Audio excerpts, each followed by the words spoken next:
Hi guys and welcome to our YouTube channel TechUp, and today I'm here with another new video to show you guys how you can know if you are banned on Yubo. Right now, as you can see, I'm not banned on Yubo, so all the features of Yubo are available to me.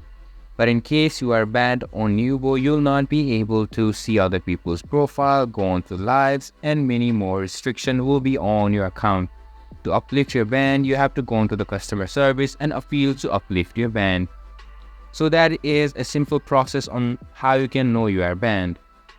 If you are banned, you may simply not be able to use a Yubo account as well.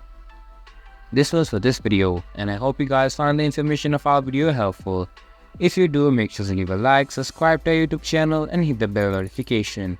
And don't forget to drop a comment for review and for more content like this. See you guys in our next video. Thank you for watching.